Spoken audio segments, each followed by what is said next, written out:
আসলে প্রথমে আমরা মহান আল্লাহর প্রতি শুকরিয়া আদায় করি, সবাই বলে আলহামদুলিল্লাহ। আসলে আজকে যে মাদ্রাসায় উপস্থিত হয়েছি, মাদ্রাসাতে উপস্থিত হওয়ার সৌভাগ্যের আগে আমার কখনো হয়নি। তো প্রথম আসছি এবং মাদ্রাসাতে ভিতরে পুরোপুরি দেখা সম্ভব হয়নি। তারপরে পরিবেশ দেখে আমার কাছে মনে হচ্ছে আমি মাদ্রাসায় কেন পড়িনি। আমার একটা জীবনে আফসোস রয়ে গেছে যে মাদ্রাসায় পড়ার সুযোগ হয়নি। তো আমার একটা আহ্বান থাকবে সবারই, আমরা যারা বাংলাতে ট্রেনিং করছি, জেনারেল শিক্ষায় বেশিরভাগ শিক্ষিত, মাদ্রাসা শিক্ষা যেন এগিয়ে আসে এবং আমরা সবাই যেন সব দিক দিয়ে সহযোগিতা করতে পারি এবং ছেলে মেয়েদের যেন মাদ্রাসাতে পড়াতে পারি, এই বিষয়টা একটু খেয়াল করার জন্য। সে যাক যে কথা বলছিলাম, যে এই অনুষ্ঠানে উপস্থিত সভাপতি সাহেব, আমাদের কোঅর্ডিনেটর সাহেব ফজলে রাব্বি স্যার আছেন, উপস্থিত অতিথিবৃন্দ আছেন এবং দূর দূরান্ত থেকে রাজশাহী বিভাগের বিভিন্ন প্রান্ত থেকে যে সমস্ত শিক্ষকরা এসেছেন, সবার প্রতি আমি সালাম জানাচ্ছি। আসসালামু আলাইকুম। ওয়ালাইকুম আসসালাম ওয়া রাহমাতুল্লাহ। আসলে বক্তব্য দেওয়ার মতো তেমন কিছুই নেই। আমরা তো লেখাপড়া শিখে আসছি, বাংলা পড়াই অনার্স মাস্টার্স কমপ্লিট করেই তো এসেছি। তাহলে আবার প্রশিক্ষণ দেবো কেন? টাকার জন্য?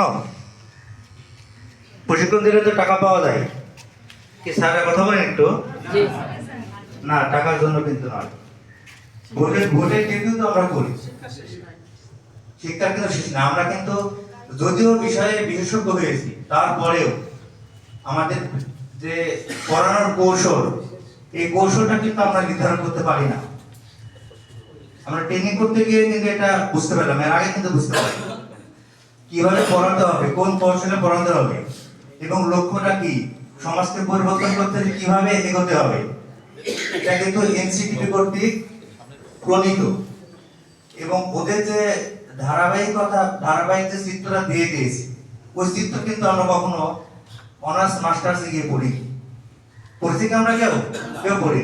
এটা বিশাল বিষয়। আমরা আমাদের রাষ্ট্র, আমাদের শিক্ষা ব্যবস্থা কোন সিস্টেমে আগাচ্ছে, কারিকুলামটা কেন প্রণয়ন করা হচ্ছে, এই বিষয়গুলো যদি আমরা ঠিক মতো না জানি, আমরা যতই ডক্টরেট ডিগ্রি লাভ করি, আমরা ছাত্রছাত্রীদেরকে যুগোপযোগী করে গড়ে উঠতে কখনোই পারবো না।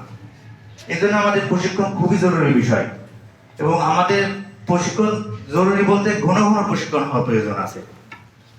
আপনি দেখেন আজকে যারা প্রশিক্ষণ করে নিয়ে যাচ্ছে, তারা ক্লাসে গিয়ে শিক্ষাদান করতে গিয়ে বুঝতে পারবেন আপনারা কতটুকু উন্নতি করলেন। কিন্তু যদি মাঝে মাঝে যে কারিকুলামগুলো চেঞ্জ হয়ে যায়, বই চেঞ্জ হয়ে যায়, এগুলো যদি আমরা সম্পৃক্ত কিভাবে পড়াতে হবে এটা যদি না জানি, মূল উদ্দেশ্যটা যদি না জানি, তাহলে কিন্তু আমরা কাঙ্ক্ষিত লক্ষ্যে বুঝতে পারবো না। এটা আমাদের খেয়াল রাখতে হবে। এবং প্রশিক্ষণ 21 দিনের প্রশিক্ষণ আমাদের, কিন্তু আমাদের এই 21 দিনের প্রশিক্ষণে যে টপিকসগুলো ছিল, আমার তো মনে হয় 1 বছরেও পড়ানো সম্ভব না। খুবই সংক্ষিপ্তভাবে শর্টভাবে করে দেওয়া হয়েছে। সিস্টেমটা আশা করছি ভবিষ্যতে আরো উন্নত হবে।